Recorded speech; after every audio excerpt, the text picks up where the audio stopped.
My thoughts today came together as a reflection I might want to share with a group of nuns. Not these kinds of nuns. Nuns meaning the large percentage of adults who do not identify with a religious belief system. The message here is for everyone. The nuns are just who I had in mind while writing.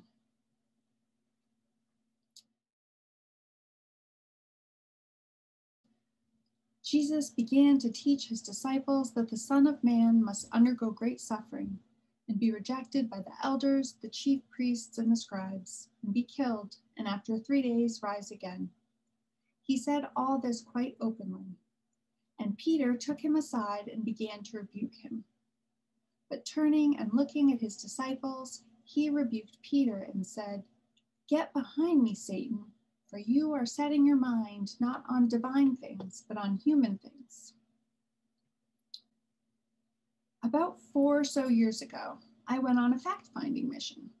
Notebook in hand, I visited local car dealerships in search of an economical car lease. It would be an easy mission, I thought. The cheapest car my husband and I could comfortably fit our long legs into would be the winner. But it turned out to be quite an infuriating ordeal. One salesman tried to sell me a car solely on account of the makeup mirror located inside the visor. The worst was when a salesman who was upset that I wouldn't sign my name to something rebuked me for getting up to leave and actually commanded me to sit back down at his desk. I'm still so irritated about that day. All the salesmen throughout the day had different tactics, but they all had one motive. They were trying to handle me. Like I said, it was an infuriating experience because I had a clear mission, but the salesmen didn't care. They wanted me to change course and do things their way. Handling someone. When a person attempts to control, manipulate, or appease another in an insulting way for their own selfish benefit.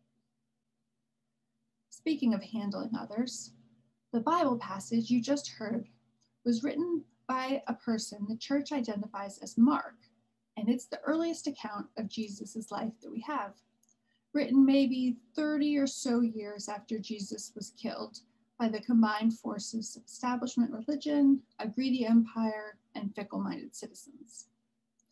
There's 4 of these written accounts of Jesus called the Gospels, and it's been said that a feature of Mark's Gospel is that he's not trying to convince you or sweet talk you. He just reports on what Jesus did and said as he traveled around the countryside and how others reacted to his message. Today's passage is from Mark chapter 8 and is in the middle third of the book, where Jesus really gets on the old straight talk express. Jesus kept telling his followers that his revolution isn't going to bring any of them fame or power or prestige, but that instead their revolution is mostly about dying to their old way of living. If that wasn't disheartening enough to his audience, he also announces that he was soon going to suffer, be rejected, die, and rise again. And this isn't what anyone in the crowd wants to hear. Jesus' ragtag group of followers are following Jesus because they want their lot in life to improve. They want oppressive regimes removed and common people like them to suffer less. Instead, Jesus keeps announcing that this isn't going to be easy, much less fun, and that they will have to give up everything, that they will suffer, and that fairly soon he, as their leader, will die. So it's kind of understandable when Peter, one of Jesus' dedicated followers, gets rather uncomfortable. As the passage said, Peter took Jesus aside and rebuked him. Maybe Jesus' straight talk offended Peter's ego because Peter was hoping that he was going to be part of a glorious, showy, possibly even a military-like victory. Not a bunch of sad, failure-like rejections followed by an implausible resurrection. Or maybe Peter was worried Jesus' bleak announcements would dishearten their growing movement, and Peter felt it was his job to keep Jesus popular and on brand.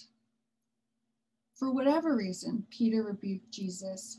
Jesus did not appreciate Peter's salesman-like attempt to handle him. Jesus' reply is harsh and unpleasant. First, Jesus calls Peter Satan. This is not to signal an exorcism is about to take place. It's being sarcastic, like in a mean way. Next, Jesus puts Peter in his place. My message is divine, your thoughts are human. Then, Jesus issues an ominous invitation to follow him the correct way, which apparently involves losing their lives. A tough sell. Then it's back to the criticism. Adulterers, that's who we are to God. Ouch. I mean, what's more appalling than disobeying God or ignoring God? Cheating on God. Cuts right to the core. And then, to finish it off, Jesus says that when he returns, he'll be ashamed of them. Not angry or disappointed, ashamed. So are you feeling warm and fuzzy about church yet? Anybody feeling the urge to pick up a Bible and read some more scripture? Or get baptized? Yeah, I didn't think so. And I don't blame you one bit. But if you'll bear with me, I'd like to tell you my theory of why Jesus acted this way when Peter tried to handle him.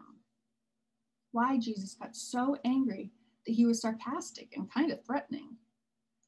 I think Jesus was angry, obviously for what Peter said, but also for all the moments he could foresee when humans were going to try to corrupt, control, shape, and handle his message in the future. I think Jesus could see what was going to happen century after century, and it really pissed him off.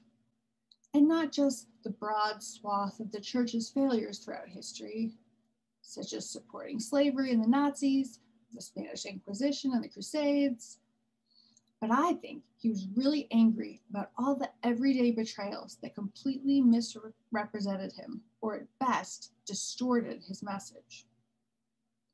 A few common examples in today's world. The prosperity gospel, used to justify the private jets of megachurch pastors. The so-called purity movement, which often teaches women that if a man acts inappropriately, it was definitely the woman's fault for tempting him. The idea that God has approved every bad thing to his eventual purpose, including the pandemic, the climate crisis, and sexual assault. Not to mention the basketball tournament I attended in junior high, where halfway through, a loud man with a microphone terrifyingly announced that we were not allowed to leave, that the doors to the gymnasium were locked, and that it was now time to gather around and give our souls to Jesus. I could go on and on with examples like this, but my point is that I think Jesus knew all this was to come, and it really pissed him off that you and I were going to have to get hurt and misled by such things. And that's why he chews Peter out, calls him Satan, and says that he'd be ashamed of Peter. He had harsh words, but it was rooted in love for you and I.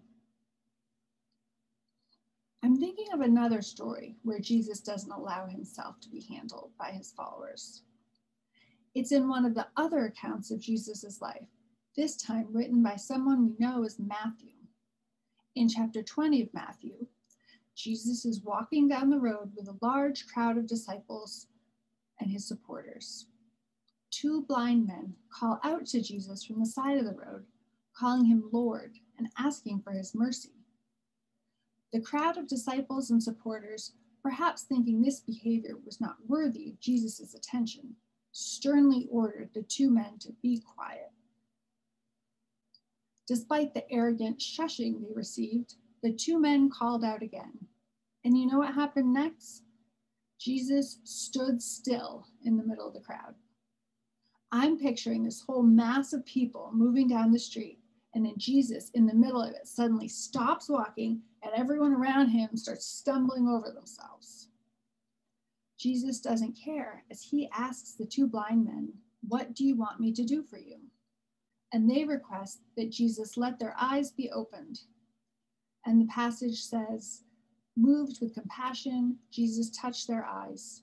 Immediately they regained their sight. Like Peter, the crowd of shushers was trying to handle Jesus. They felt they knew who was worthy to interact with Jesus and who was not. And while Jesus didn't call anyone Satan this time, he did stop short, listen, and heal those who were requesting a genuine interaction with him. There are so many lovely, life-giving, and liberating parts of this whole church thing that I'd love to talk to you about. But for today, I'm going to leave it at this. Anyone who makes you feel judged or uncomfortable or shameful in the name of God is not speaking on behalf of Jesus. Jesus knew that humans, faulted as we are, like to pass judgment and deem who is worthy and who isn't. This really pisses Jesus off. Lastly, if there comes a day when you feel moved to have a genuine interaction with Jesus and people or your memories of people start shushing you, don't listen. Even while a moronic crowd stumbles over themselves, Jesus will talk with you through the noise, and his message is one of healing.